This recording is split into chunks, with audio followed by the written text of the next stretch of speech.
तो पी के पियर हैप्पी न्यू ईयर बोलाए जानू। तो पी के पियर हैप्पी न्यू ईयर बोलाए जानू। साथी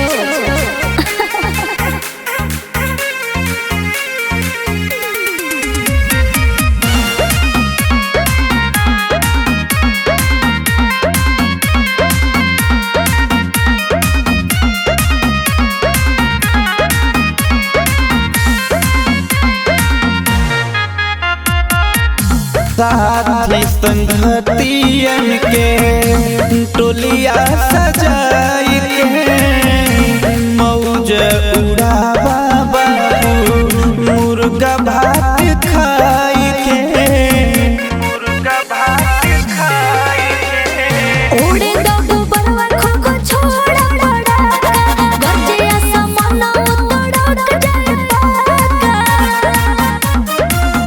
हाथ पे हाथ धोए जाने मलाए जानो। अमृत में जहर जान घोलाए जानू। तो पी के पियर हैप्पी न्यू ईयर बोलाए जानू। तो पी के पियर हैप्पी न्यू ईयर बोलाए जानू। चलो देखा तनी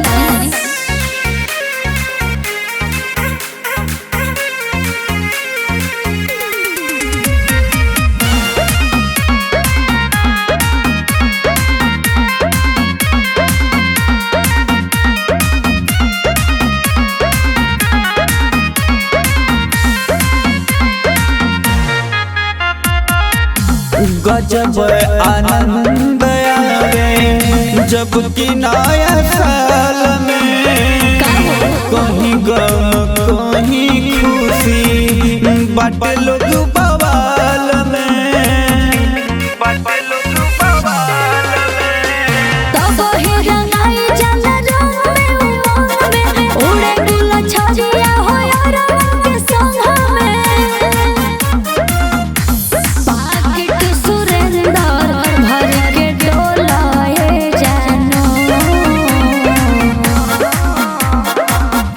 अमृत में जहर जान घोलाए जानू। चलो तो पी के पियर हैप्पी न्यू ईयर बोलाए जानू। अच्छा तो पी के पियर हैप्पी न्यू ईयर बोलाए जानू। Happy new year.